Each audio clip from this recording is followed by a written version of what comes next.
Hello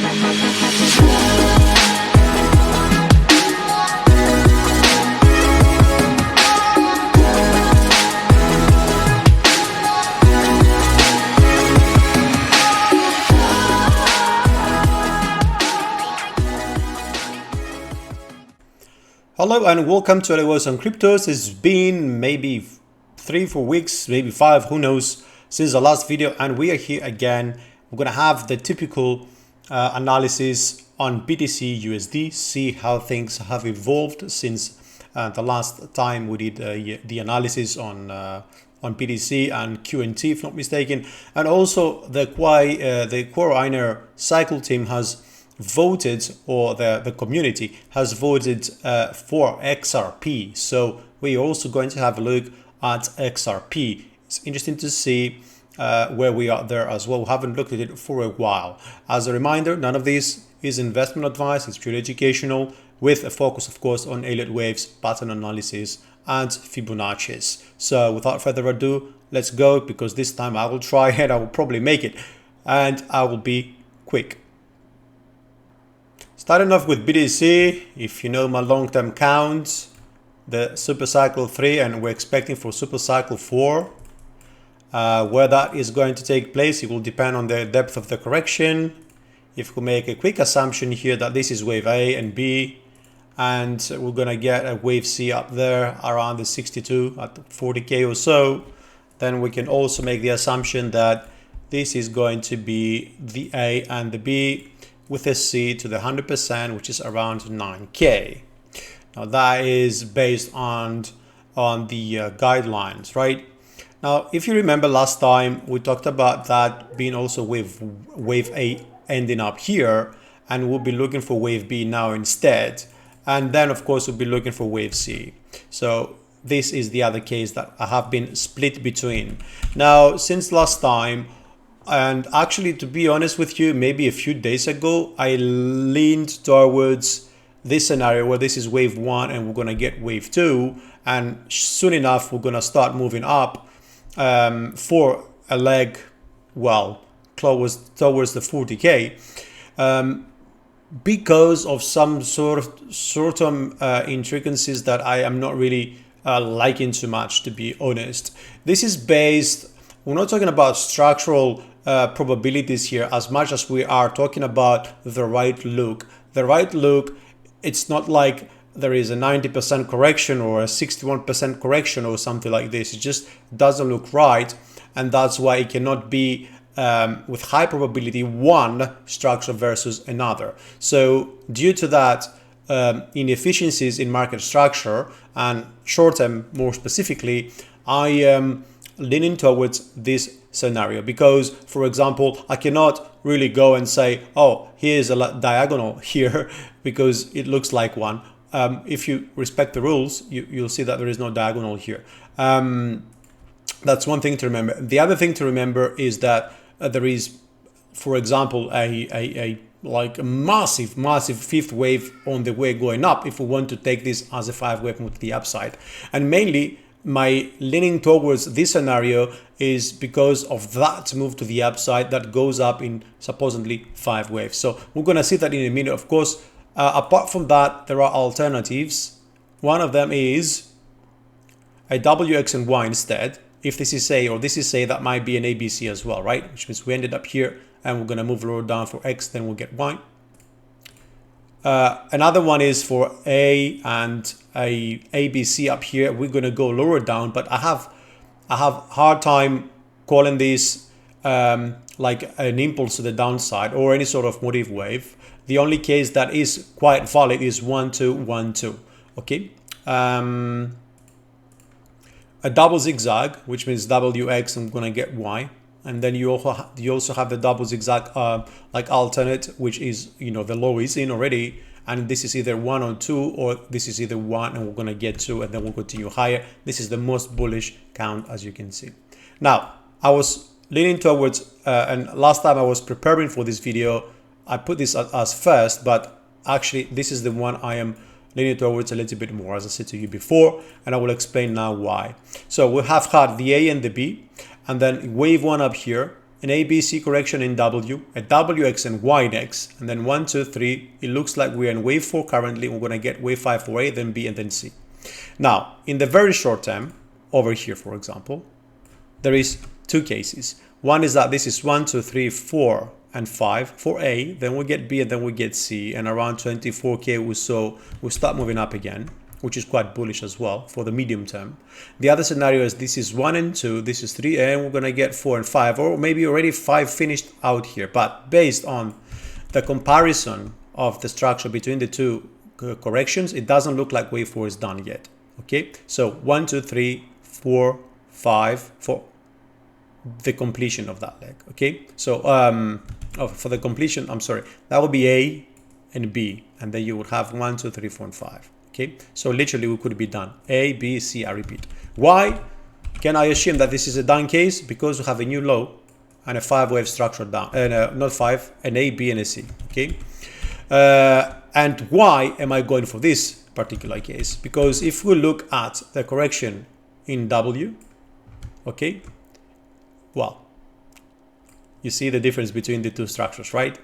We would assume that the wave Y finished like, and it's like 2.5 times smaller than what W wave was. So for me, A, B, and a C, but also let's not forget, guys, we are in wave Y, right? So wave Y can literally be anything. So far, we assume this is going to be a double zigzag, okay? But there is also many other variations for that being a double 3, okay? Because you got a zigzag, you got like a double zigzag in wave X, and you've got, you know, anything else can happen over here. Now, the intricacies I was talking about. The only way for this to be, because I see a lot of traders looking at this as a flat. I was looking at it as a flat as well, but you know, when that finished all the way up here, it just didn't make sense to be a flat. Why? Because that 5-wave move, the only way that makes sense is for this to be wave 1 and 2, wave 3 and 4. Actually, not even that. Sorry, let me go on the 1 hour for this. I will tell you now why. And we are here.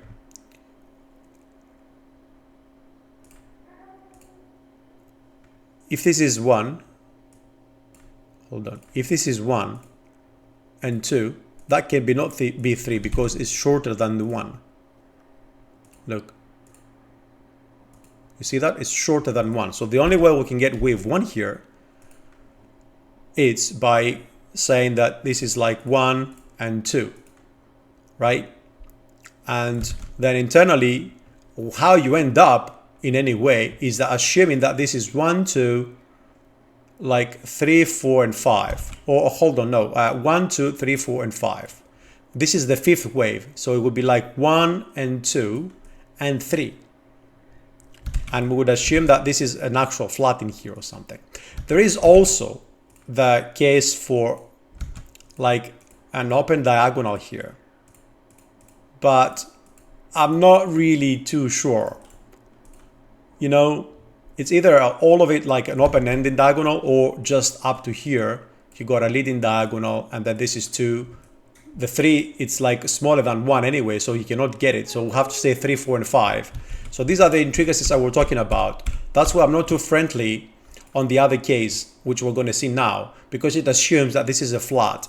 And here we can also have a wave B as a triangle and the C, you know, and that move to the downside again as an impulse. Whereas in the other case, the two I'm kind of split. I was more split on these the other time. Hold on, what's going on here? Sorry, there. Oh, that's the WX and Y. Sorry, that should be the first one. One more attempt. There you go. It's the 1. And then you have an A, B, and a C. Okay. You might ask why not wave B down here, because there is no way this is a 5-wave leg for a flat. Okay. So I am making the assumption here that there is a truncation here, because you've got 2 spikes here, okay? And it's actually a very valid truncation, by the way. And also it matches with the characteristics of the W and the Y as an ABC over here. But again, you know, it assumes that this is a 5-wave leg to the upside. Yeah, it looks quite impulsive, but it just doesn't make it through. Not unless we enforce something. So without preferring not using the enforcing route, then that's why I'm leaning towards the other one a little bit more.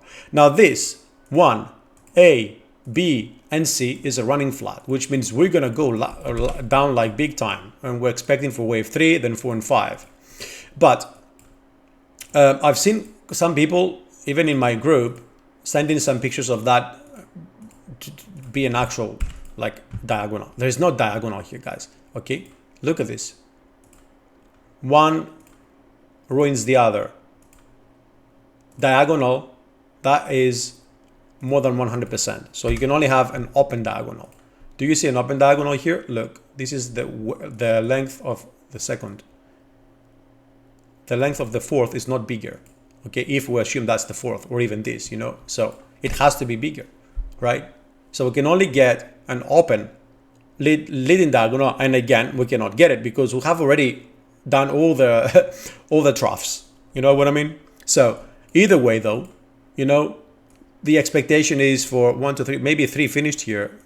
We are going for the fourth, or maybe, you know, some sort of extended leg to the downside.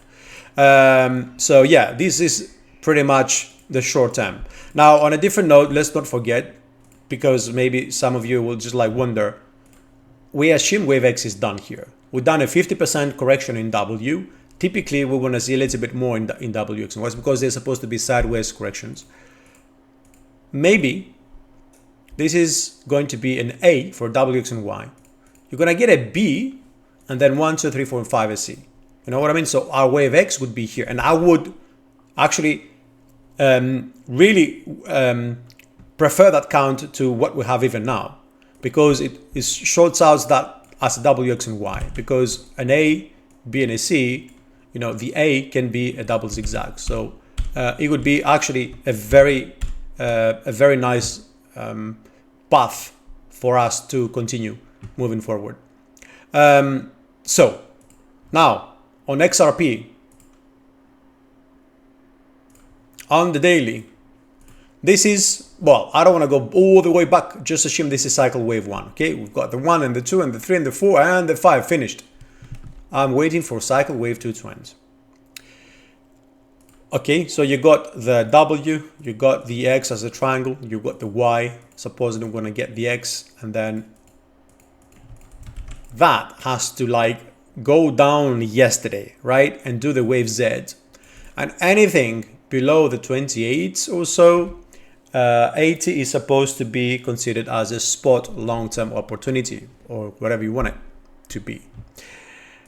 The closest alternative and most obvious, since we've also broken outside the channel over here, you can see, right, is for this to be a kind of forced sort of alternative to be fair, W, X, and Y done here instead, and we'll have one, and again, something like of a correction for further continuation. Assumes the low is in. For the assumption of the low is in, we can only get a leading diagonal in wave 1 with quite of a big throw over, okay?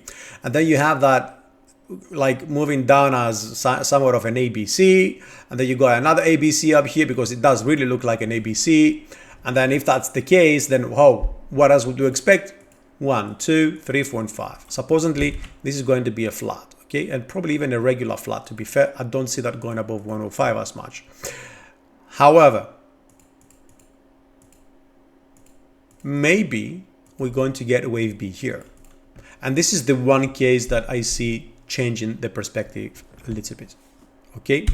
But either way, that will still be expected to have another leg to the downside, because I just don't see how this is going to be anything else. You got a leading diagonal in here, and then that is a correction. And then you got another correction going up. There is something that I was looking before, okay? And I will show you now. And I will show you in sort of, you know, also for you to understand what I'm looking at here. In the short term, I'm assuming that wave X is done. That was the main, right? This is 1, and this is wave 2, and we started wave 3 down. Okay, so we're going to get an A, B, C supposedly. But again, it's a W, X, and Y. Wave Y can be literally anything. We assume a double zigzag, the simplest and the easiest, always has the priority. So I'm assuming an actual flat here in wave X, right? And it doesn't have the right look for the wave C here, because 1, 2, 3, 4, and 5 supposedly is the ending diagonal. We do see that third wave pumping up here, okay? And this is the only reason I'm actually allowing this to. It's not like as much force because we're talking about ending diagonal. Ending diagonals do have throwovers, right? And in the alternative scenario, the only case that I see personally is again with a throwover. So if it's going to be in one case, I might as well just let it be in the other as well. But again, let's not forget, you know, if this is a wave X, anything can happen in here, guys. That can be anything, literally. Maybe this is like W and X, and like we're gonna get some sort of wave Y like this here. Who knows? But we always go with the simplest and the ones that makes most sense. And what makes most sense right now is that, although a little bit, you know, tricky, for me it's not, because we had a double bottom, exactly wave 2 and wave 2. Okay, you see that? And wave 2 correction ended. If we assume that, you know, this is a changing trend, the 79 is the perfect candidate for depth when we're talking about Fibonacci relationships. Okay, so yeah, it looks like, to me at least, that this is 1 and 2 and 3 and 4. 4 maybe have finished, maybe not. We're gonna get 5, then correct, and then continue lower down. If we move higher, I repeat, and we'll go and break above that level, we're just gonna have to move wave X higher and assume the other case where we're gonna get a flat here with a what was it? Hold on, let's not get confused. If we go higher, we could equally assume, well, 1 and 2 would be, we could really assume like 1 and 2. Look, 1, 2, this would be 3 and 4, and we'll get 5 for an open ending diagonal. Open ending diagonals are not really too typical. And also have to confirm wave 4 is bigger than wave 2, and it is. So that would be the initial and first alternative in case, or variation in case we go up. We'll put wave X here, we'll put wave C here, and we'll just simply have an open ending diagonal. I hope this video helps. If it does, you can leave your like, share, or leave a comment if you have any questions. Other than that, I hope to see you soon at this time.